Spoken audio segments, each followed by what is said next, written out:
Like, if I'm reading a historical, you know, this has been highly recommended over 100 times. This book has the best cover that has come out this year, and the author is just reputable. Like, I know this author is not going to come to me with no mess.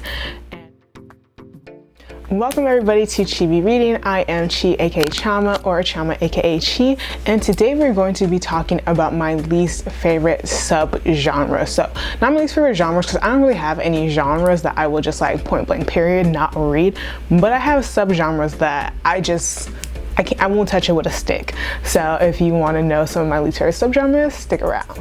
So number one least favorite subgenre is reverse harem. I don't know when this popped on the scene, but I must have been on hiatus. I must have been away. I don't know what's going on, but I just have been on like Amazon, on Kindle Unlimited, been on BarnesandNoble.com, and keep seeing genres or books categorized as reverse harem. I'm just like, what is that? Like, what is that? Since when is harem? When is that a genre? And then when did we decide to like flip it and reverse it to create reverse harem? Like, I don't know when this came about, but I will not read it. And there's a lot of reasons why. Number one reason why I will not read reverse harem: I always hated love triangles off the jump. Love triangles ruin a romance. They ruin everything.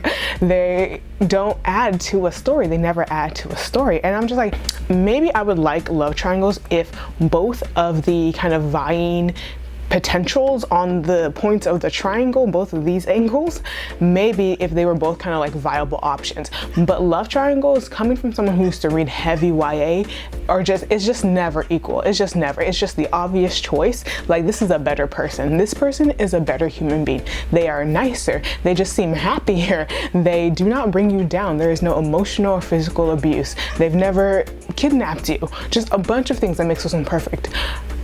And then this one has done all of those things. This person is not only your abuser, but they have also kidnapped you. Or they are the best friend who feels entitled to your love because they are the best friend. And since they are a boy and they have stuck around, then they deserve your love more than this guy you actually like, who you just actually like. Love triangles ruin everything for me. I could go on and on. I can make a whole series on books where the love triangle ruined it, because it's just never necessary. And now let's take that a few steps further and reverse harem. So it's interesting how reverse harem is even a subgenre when I don't think harem is even a genre. I guess it would have to be kind of like a male main character with kind of like a bunch of women vying for his attention. But I can see why that wouldn't be a genre that's being made. But reverse harem in the same way does not make sense to me as to why I would want to read it. It's kind of like in the book, turning a book into The Flavor of Love or I Love New York, or if you watch like regular television, The Bachelor. Like, that stuff isn't fun. It doesn't make sense to me, and it's just very unusual. So I was looking up the synopsis of this book on Kindle Unlimited, and it described itself as a reverse harem, and the way it kind of categorized themselves as a reverse harem, it said MMF, MMM. So I guess, like, I mean, putting two and together, that means male, male, female, male, male, male. First of all, the order of this is weird. Like, a reverse harem, I would think, okay, there's one girl and then there's 5 guys. Why is she like the third in this list? That made no sense to me, but in my opinion, I just think it takes away from so much of the individual relationships between the two people.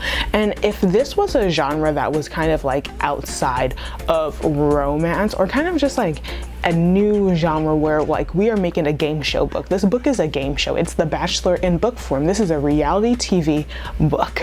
And that way, maybe I think it's fun, because then like, okay, like, you know, all of these contestants are vying for this girl's love. Like, okay, this is interesting. But the way it's supposed to be, like, this is a subgenre of romance, I don't see it happening. I don't want to read it. It reminds me of love triangles on steroids, which sounds like the worst thing ever. Maybe people who really enjoy a love triangle, a love quadrangle, a love square, I love rectangle, I love all the shapes, would enjoy something like this, but I don't. It's not for me. Reverse harem is not for me. The second subgenre that I will never read is actually nonfiction, and I don't read a lot of nonfiction to begin with, but these ones I will not touch it. It's not for me. those books that'll be like top 7 tips from the world's leading millionaires, billionaires, trillionaires things, and I'm just like, I don't want to know. I don't want to know. If this is what they're doing, that's the last thing I want to do. I don't want to know what Jeff Bezos does on a daily basis, because it's not what I want to do on a daily basis. Same with Bill Gates, same with all of these billionaires. If they wake up every morning and they make their bed and that's how they became a billionaire, kudos to them. I tried it out for a year, I was still broke. So I'm just not reading those. I don't know when this genre popped up in nonfiction, because, you know, I like to dabble. I like to walk across, you know, see all the things that Barnes & Noble has to offer. So, you know, if I'm like in the second floor of a Barnes & Noble, it's the nonfiction floor, I'm seeing like, cool, how to knit, like learn how to do this, like autobiography here, biography here. And then it's this section where the world's richest people tell you the things they do that can make you also become rich. And I'm just like, okay, the first thing on this list is be born with a net worth of $100 million because your parents own a milk dynasty or something like that. It's not achievable. It's not achievable. And I just feel like it really negates all of the steps that have been put in place for these people to make it to these places in the first place. So it's kind of like if someone is a millionaire and they do these 7 things, these 7 things usually aren't the things they did to become a millionaire. They just happen to be things they do, and they just happen to be a millionaire. And it's very interesting, and I just will not read those, but I do not think they are offering any insight into things that I should do. Not that I feel like I am above those books or anything like that. I just don't think that reading those books are going to add to my path of like personal growth, personal enlightenment, my spiritual growth, anything like that. And they're just really off-putting, especially how many they are. If I buy this top 7 tips and this top 4 tips and this top 5 tips, I will have already 30 tips, and I can't do them all. It's not me. So that is the second genre that I would not touch with a stick. Subgenre number 3 is certain historical. I don't want to say all historical, that's why this is a subgenre, certain historical. And this is for a very specific reason, and a very specific book that scarred me from historical almost my entire life. Like if I'm reading a historical, you know, this has been highly recommended over 100 times.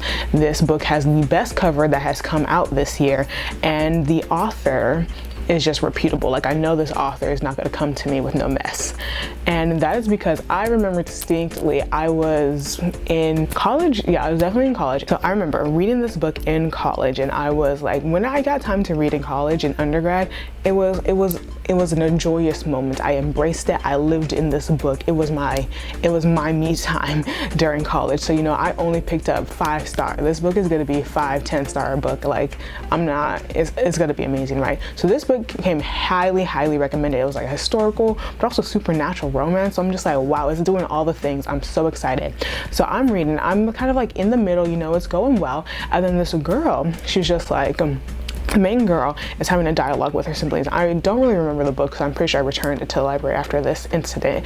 But the main girl is having a dialogue with her siblings, and she was just like, yeah, so where's Papa? Or whatever historical people say. Or where's Father? He was just like, he is in the plantation tending to the slaves.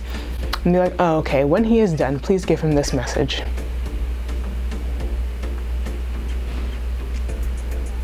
What? Where?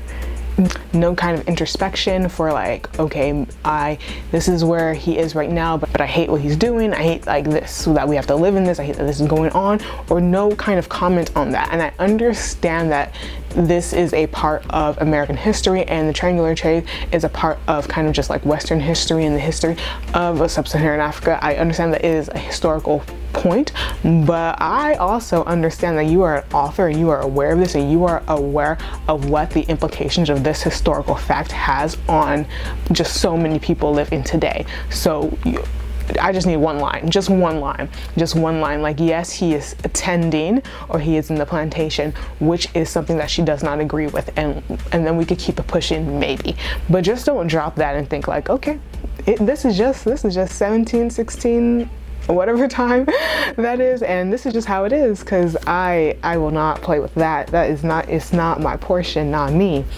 So I will not read historical books that have, I think, unaware, just like blissfully unaware references to slavery or flippant categorizations, flippant mentions of slavery in a book as if it is a okay thing that we should just be okay with reading and skimming over and just understanding this is facts and that's it. That's nothing more. I'm not trying to make a political statement or anything. I'm just like, this is people's lives, this is political. The implications of this is still very much seen in everyday life. So I'm gonna need you to do a little bit more, So that's why certain historical books, if they don't come fully vetted by author, by recommendations, by publishers, I will not read it. Those are the 3 subgenres that I will not be reading. You will not catch me reading. If you do catch me reading, just know that it's about to be the best book of the year. Just know I'm about to love it and you're about to love it, and I'm about to recommend it because that's the only way I am reading a reverse harem book, a 10 steps to becoming the next trillionaire book, or a historical book that has a flippant reference to slavery. I will not do it. So those are the 3 subgenres that I will not be reading ever. If you have recommendations of like the best, you will live and die for these books that are in these 3 subgenres, please recommend them. Please, I will look into it. Like, and if it has a pretty cover, I could always be swayed. But as of right now, I will not be touching those subgenres. So if you like this video, please let me know. Please comment down below, and I'll see you guys next time. Bye.